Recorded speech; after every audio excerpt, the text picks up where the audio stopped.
Economic Alliance presents the Gulf Coast Growth Show, your show for the coast with the most growth, with your host, Jason Lee and Clint Akin. All right, and welcome to the Gulf Coast Growth Show. Your show for the coast with the most growth. Fantastic. And I'm your host, Jason Lee, and Clint Akin. we are here with Patrick Maher. Yes. Fantastic. I got that right.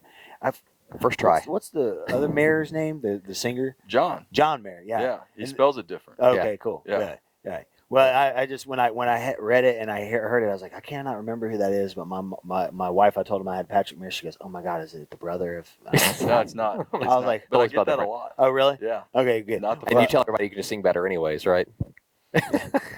He does have the voice for it. He does. So, with that being said, from Gulf Winds, and we're here to talk a lot about logistics, really what's happening across the port region, the ins and outs. That I think people don't really understand the dynamics of what's happening over there. They don't really see it as much. I had the chance to go down to their facility, so I can't wait to talk about this because it just blew my mind when I was down there.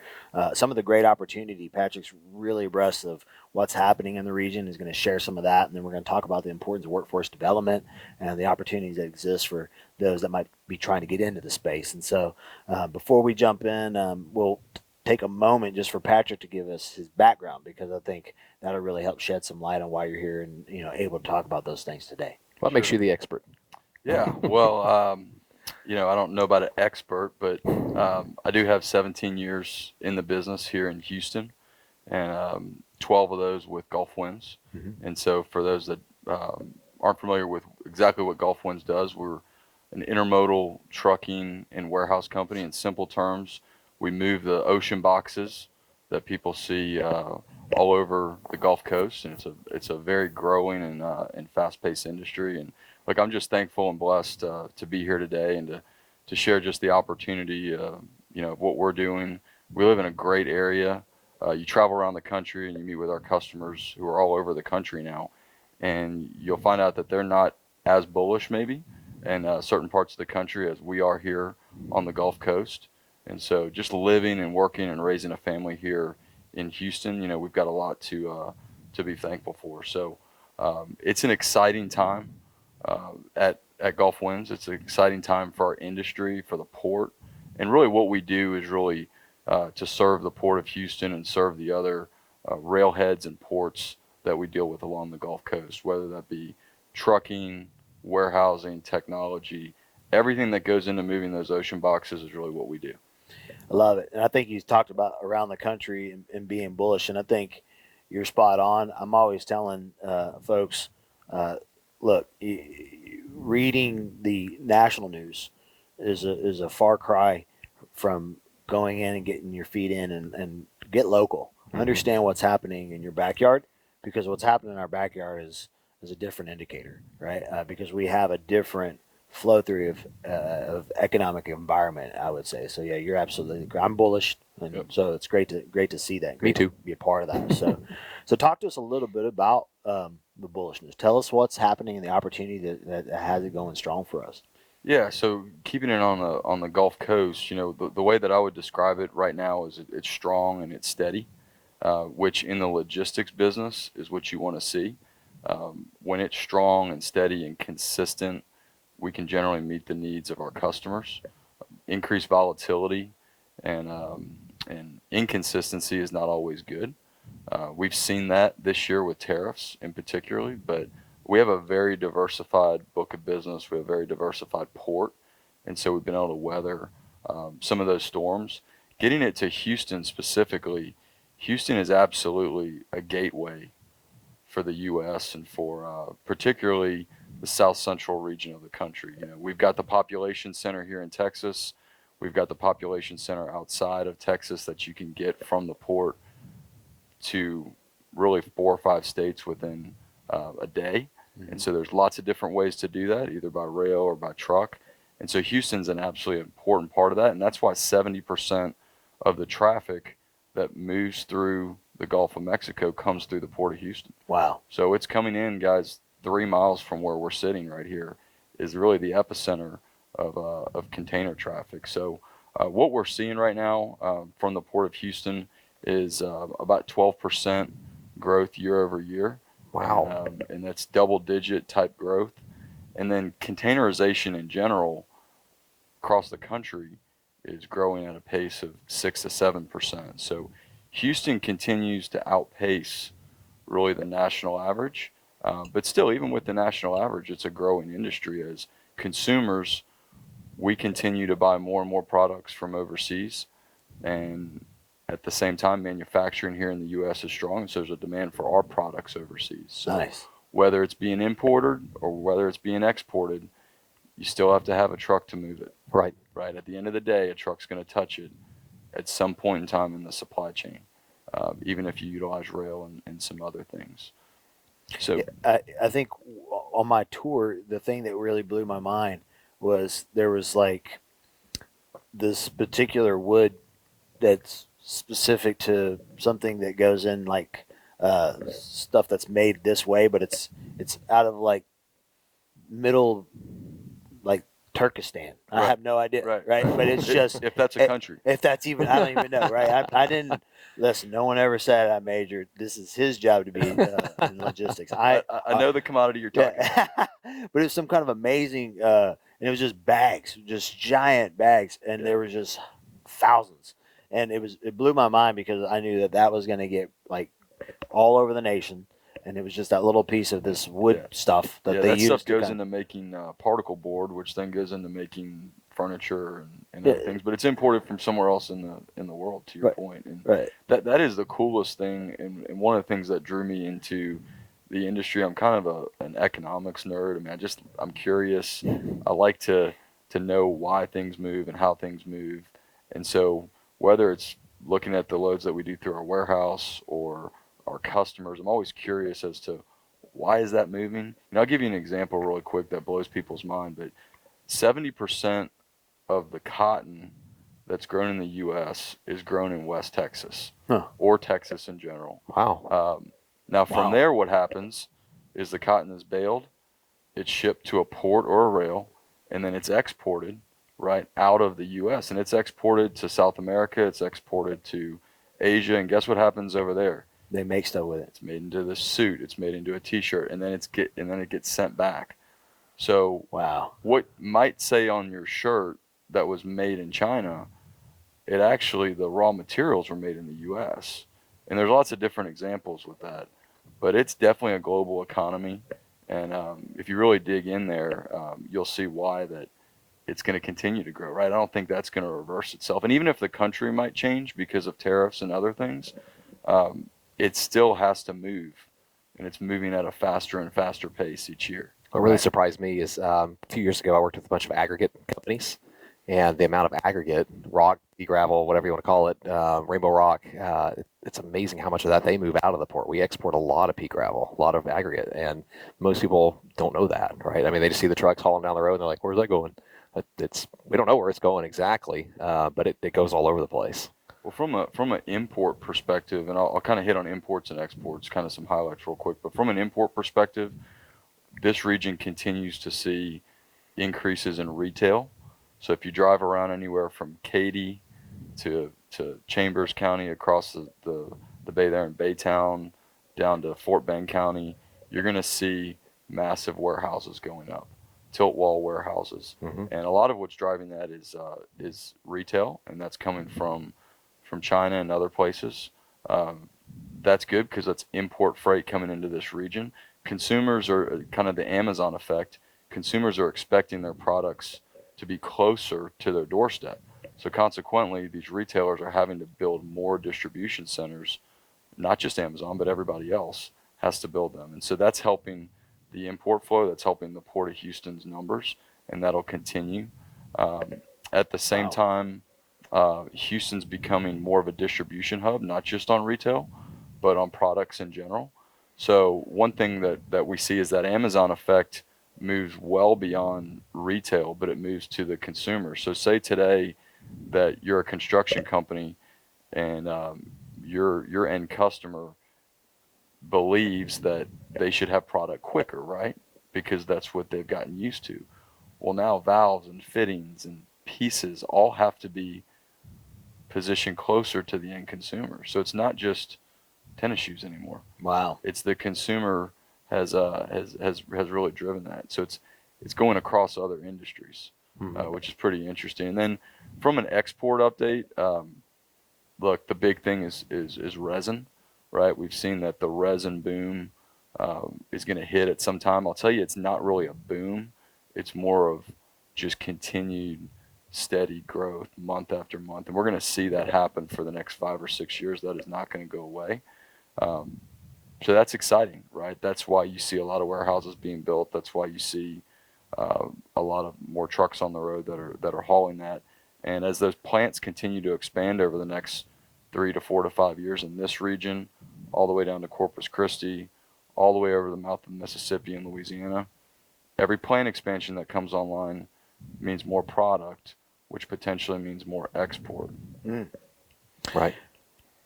So part of our audience probably needs to understand what resin is, because with the CBD boom right now, everybody's probably like, "Oh, resin," but it's not. It's not. So It's plastics. there you go. All right, Plastic that helps. helps everybody. So that's Yes, going to keep us in yes, line. So plastic yes. products. So it's Yes, the if I stuff start to that's- get into different Oh, yeah. terminology and lingo, just We slap, got you. yeah, slap me. no, it's all good. But that helps. That helps me. So it's the plastics is the resin component. Actually, one of the things in the notes is landside logistics. That's kind of the next topic we want to talk about. So that is one thing. I really don't know anything about landside logistics. Can you kind of explain that to us a little bit more? Yeah, so one thing that I think often gets lost in supply chain is the importance of this concept of landside logistics, meaning we can have the perfect scenario of the container and the boat moving it across the ocean, but when it gets here, and even if it only has to go a couple miles from the port to the distribution center, there's a lot of things that have to happen right there for that to happen and to meet your needs as a consumer. And so what landside logistics is that is the combination in the supply chain of the port, the yards that you see around here, the warehousing, the roads that we drive on, the driver base, the equipment that we haul, the trucks, all of that going together makes that thing happen every single day. And so look, when you talk about supply chain, it's called a chain for a reason, because we're all connected to each other at the end of the day. And so if I don't do my job with excellence, that's going to affect the next person in the chain. Okay, and when that chain's working out really, really well, things move. And when one piece of that chain doesn't work out, or maybe we don't have enough capacity within warehousing, or we don't have enough capacity on the roads to move things bottleneck up. And luckily for us in this region, that's pretty rare, with the exception of a natural disaster. But what you see in other ports across the country is it's almost the norm. Right. Bottlenecks, confusion, congestion. And we're blessed to not have that here as much. We've got a lot of industry stakeholders that really work together as really a unified base to make sure that doesn't happen here, even with the growth. And I think Houston's prepared very well. I think you just used the word industry stakeholders, and that's a key term, especially in the Economic Alliance, because we refer to the folks that are involved and actively involved in this organization and across this region as stakeholders, because they really have a vested interest in the betterment of all of these things. And so what you see is you don't see a guy who's maybe in a legislative position over in his county fighting just for his needs. He's trying to understand the dynamics of the supporting cities and areas and counties, because all of those things flow through to the end good for all of us, right? If I'm jockeying just for the thing that's right in my backyard, but it's going to have an indirect impact to slowing down my neighbor, which I know is going to come back and hurt me in the long run, I have to be able to figure those things out. And so I rely on industry professionals like you to help educate me on, well, what's happening down on the landside logistics and how's that going to impact me up here, and how do we fix what that, and how do we work on it? And so, and this organization does a great job. I mean, that's the whole purpose of the show, is to bring education so we're all on the same page. So that's a great call out. Yeah. I think this would be a good shift to talk about, because we're real big on workforce development, and then the opportunities that exist.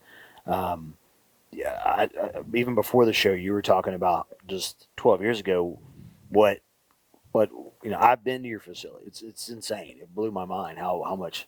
It just was never ending how much how many things were out there. And I remember seeing too the hustle going around. There's people getting into trucks, people moving things, people doing so many jobs. So is all I thought about when I walked through it. Um, and now you said 12 years ago it was a little bitty place, right? And so now it's just continuously expanding. So talk to us a little bit about the professional opportunities and the things that are happening in your space. Yeah, I think the more understanding and education that gets out there as far as exactly what companies like Golf Winds do, um, is going to help to really bring that next generation of folks in. Um, it's a crazy real time blend of so many different verticals and majors and experiences. Um, there's an element of economics to it. There's an element of trade, obviously business acumen. There's elements of finance in it. There's sales. There's marketing. There's technology, right? And so there are so many different avenues that all converge in this logistics space. And at the end of the day, a lot of what we do is common sense too, right? Mm-hmm. It's moving things. It's having to do things in real time. It's matching things up. Um, so I think as long as we can continue to educate, we'll continue to bring in people. I do think that there's going to be a talent shortage over the next 5, 10, 15 years Mm-hmm. within our space, because I think you see a lot of industries all converging with growth at the exact same time that may all be looking for the same thing. So I would encourage anybody that's listening out there today that's considering a career in logistics to absolutely learn about it and give it a shot. I think there's going to be a tremendous amount of opportunity for people in the future. I think one of the things, in addition to the logistics, the opportunity, we're always talking about with the industrial side of things, the crafts, the trade positions, that being a huge thing. And let's be honest, it's hard to make, um, you know, turning pipe and doing the things that these guys have to do, breaking concrete. It's hard to make that Attractive. attractive and sexy, right? So we're creating great ways to educate and do that type of deal. In your particular thing, space, I think the thing that really jumps out too is this new era of employee who wants to be part of bigger things than just showing up to work, or they want to feel like they're more than a number, or more than it's a real big movement that's Sure. happening. And really it was kind of started to happen when I was, first entering the workplace. It's kind of shifted, and now it's, people will take less money sometimes for the culture or for the environment and things like that. And I think a lot of companies have to start engaging and looking beyond just the scope of the job and the pay, but what about where I work? How it feels. And so I'm excited to talk a little bit more about how you guys bring that to life when we get back from the commercial break. McCarthy Building Companies. From the Museum of Fine Arts to terminals on the ship channel, we understand the challenges and complexities you face when building here in the Gulf Coast. As the oldest privately held national construction company in the country, we have a clear focus on clients, community, and collaboration. Welcome back. We really do appreciate our sponsors. We couldn't do this without them. So, kind of coming back, we want to talk about any big news that you guys have coming up at Gulf Winds. I know there's some expansion coming up. Y'all are opening up some new locations. Can you kind of address some of those topics for us? Yeah, we continue to grow here in Texas first and foremost here in Houston. We also have terminal operations in Dallas and Fort Worth that are really connected to what we do here on the Gulf as well. But in the last 6 months, we've had some opportunities to expand eastward, and so we opened in Mobile, Alabama, at the port over there back in January, and that's going very well for us. And then we're actually in the process right now of opening in New Orleans for the port of New Orleans, Nice. and then also in Memphis, Tennessee. And so Memphis obviously doesn't have any water there except for the Mississippi River, but Memphis is a huge logistics hub. You have FedEx there, and it's a huge rail network. It's very similar to Dallas Fort Worth, And so, like, we have a saying that we're going where our customers are going. And so, if our customers ask us to expand our services, we're certainly going to look at it for them. Right. Very cool. That's pretty impressive, especially considering the story that you shared earlier. But this will always remain the hub, right? And then, Sure, and then it's where our corporate headquarters are. Mhm. We have our warehouse footprint is here, and our corporate office space, which we just moved into, literally a mile and a half from here. So I could have jogged over here a little while Oh ago. wow! Is right here in. If it wasn't August right now. If it wasn't Yeah, August. if it wasn't August, at noon, yeah. Yeah. You'd be lucky to get me to jog a quarter of a. Well, I wouldn't jog from here to outside the building. Yeah, so that's not happening. So, but that'd be impressive to watch somebody else do it. Sure. So we were talking about before the break about really kind of engaging your employees. I'm a big advocate for taking employees and so with my background really being in leadership roles, that has challenged my belief that you have to inspire folks. You have to make them want to be part of something more than just the paycheck. Workplace culture is Workplace extremely, culture is extremely important. And so talk to us a little bit about More Than the Move, because you guys are really doing some fantastic stuff. And I think it was a brainchild of your founders. And then now it's gone off and it's starting to get exponential growth out there. And we'd love to hear more about that. Yeah, so I think it starts with relationships, right, at work. And it starts with the fact that we spend so much of our lives working either in an office or outside the office with our colleagues who become our friends, that's who we're doing life with. And I think this next generation especially is not only seeking that, but they're demanding now, to your point earlier, that they would get more than just a paycheck, right? And they would get opportunities to grow personally and professionally. And so really that's been part of our culture since day one, where we're really after growing the whole person at Gulf Winds, and whether that means personally, professionally, mind, body, spirit, and really people have grabbed onto that. We have always had a culture of giving back to our communities here locally and abroad, and we really wanted to try to figure out a way to formalize that, if you will, a couple years back. And so we decided to launch a foundation, and that's called More Than the Move. Right, we're a logistics company. The name is really a play on moving containers. So it's about more than moving containers. So we tell people, look, if you come work for us or you're a customer, at the end of the day, it's about something more. There's a lot of people that can move containers, right?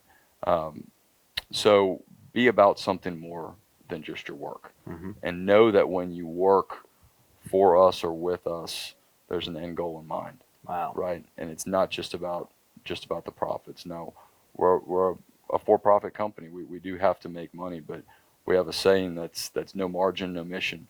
So if we can't make a return, there's no giving back, right? And so we're very passionate about giving back, and that was something that really formalized it. So how that really started was really on the volunteer efforts internally with us, and so we wanted to make sure that our team members had volunteer opportunities and ways to engage personally with the charities here locally that we support. And so it's more than just writing a check. We wanted to give them the opportunity to volunteer and let that particular charity speak to them if they so choose. And then also, if they have ideas of things that speak to their heart, that's personal to them, then they can bring those to the foundation, and the foundation will try to find a way to support those as well. And it's been great. It's really helped us to formalize that one of our engagement pieces. It's just one pillar of it. We do a lot of other things, but it's also provided a blueprint, we hope, for other companies like ourselves, either in our space or outside of our space, that it's a little bit easier than maybe we think sometimes. Let's not confuse it. It's, at the end of the day, it's just about giving back, and More Than the Move will provide really a blueprint for companies to be able to do that. Yeah. At the end of the day. That's awesome. I think it's wonderful. I've been following some of the work that you guys are doing on LinkedIn and some of the companies that are getting wrapped around it now. And it's just really fantastic to see them teaming up, getting out of the workspace as a group and as a team, and going out into the community to make an impact.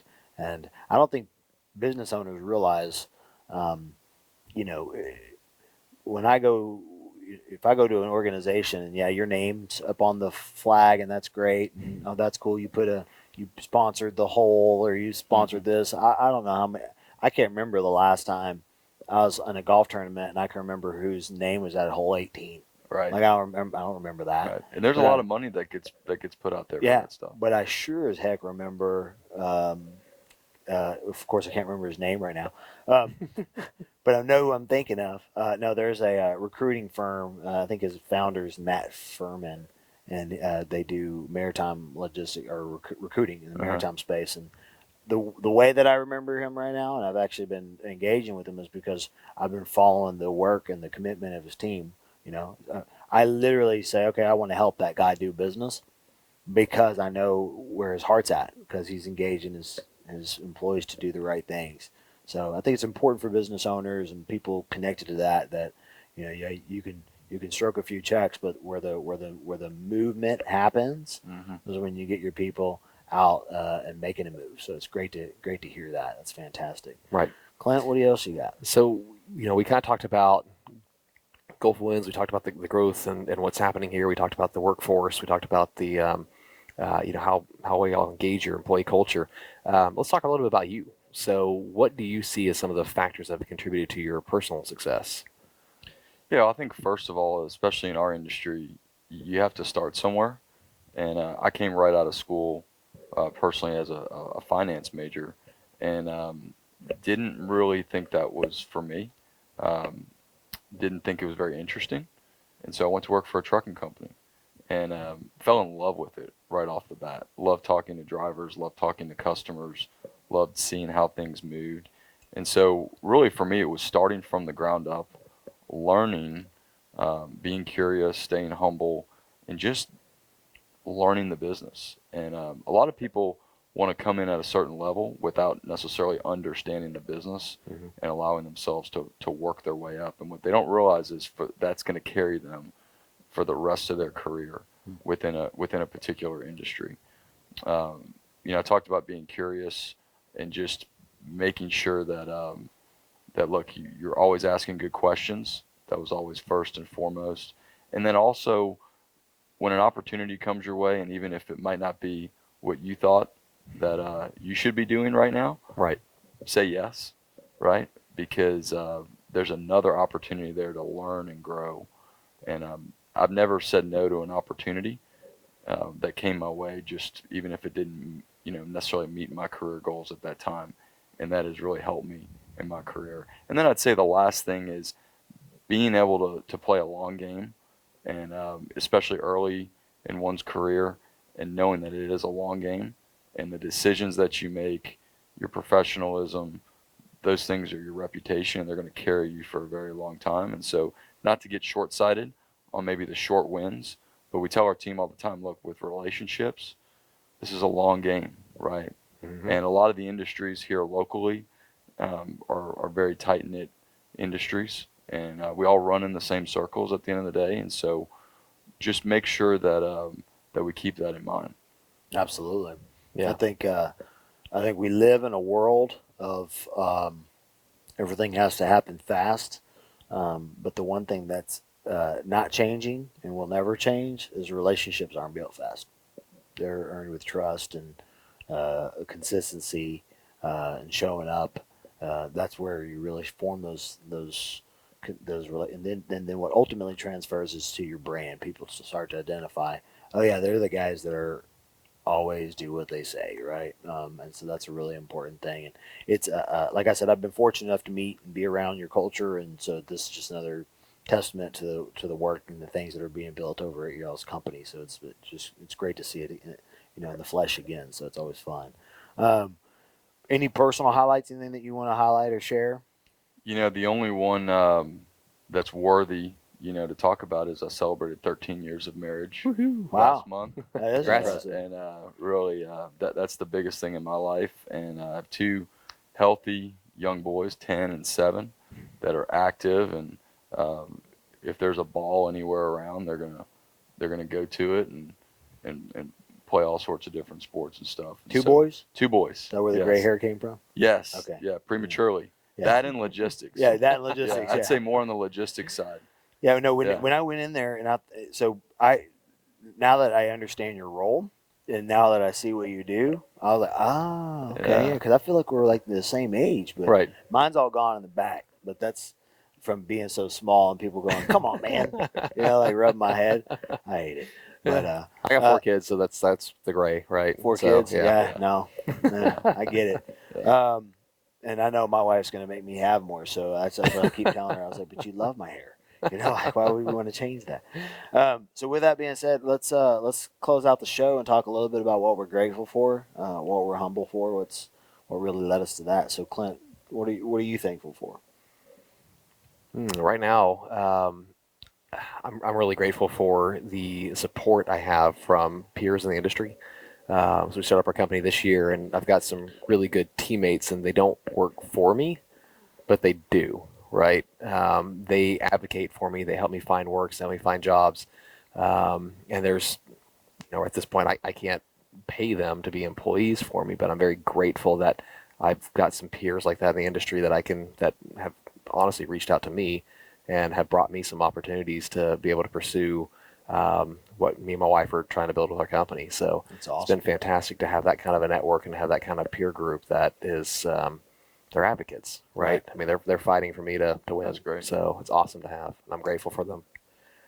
I'm grateful that we still work and live and serve, and both in the state of Texas, but also in this region where an organization who proudly serves their faith and can speak to that, like yours and the one that I work for, and the folks that I get to see on a consistent basis. When I'm at the Economic Alliance and we stop and everyone puts their hand, and there's usually a prayer before the big meetings, and there's usually a hand over the heart as we acknowledge our flags. And so I'm just thankful that we get to serve in a place that allows us the freedoms to do that. Mm-hmm. So, and I just think that's probably a cornerstone to our success here in our area. So. Yeah, and I would echo that, both of them. And then I would say, I'm grateful for really a series of mentors that I've had throughout my career. And so these individuals, and they know who they are. They have really spoken into my life personally, professionally, and spiritually. And they chose to invest in me early on. And they were able to see and draw things out of me at a time when I didn't necessarily see that in myself, and I'm forever grateful for them. I tell them that probably not as often as I need to, and I should. Mm-hmm. So I need to go back and do that. And so that has changed, my career and really the course of my life as I look back. And so my goal would just to simply be available, and just to maybe be able to do that in somebody else's life. And so really big on mentoring and coaching as the opportunities arise. Nice. And to just pay it forward, right? That's what it's all about. Right. Yeah. There's some pretty amazing stories about mentorship, and I always use the term generational curses don't have to stay that way. I think we have the ability to flip those curses and turn them around just by changing someone's heart, and usually that's just by showing up. Yep. Right. And I think that's the most important thing to mentorship. And so it's great to see your passion for that, your heart for it, your heart for leadership. We're thankful for your opportunity to be on the show today. Thank you. We hope our audience gained some knowledge. For those that, again, Gulf Winds International, and it's Patrick Maher. If you have questions about his industry, his space, you're welcome to reach out to his organization. If you need to get connected, you can connect us to us, and we're happy to sync in. I've just recently reached out to him via LinkedIn, so I would encourage that you follow him, follow their page as well as ours. Any ideas, suggestions, solutions that you might have for our show, you can always reach out to the marketing department here at the Economic Alliance, or you can contact Clint or myself via LinkedIn. Continue to follow our pages, and stay tuned as we get connected to some of the other events here in the region. I do get a lot of questions too about different events that are going on. So we definitely, if you can reach out to the Economic Alliance, they have an event page. Like always, always listing out a lot of great events. So anytime you can get connected with that, it's a great resource. Fantastic. So you guys tune in next week, and we look forward to seeing you on the next show.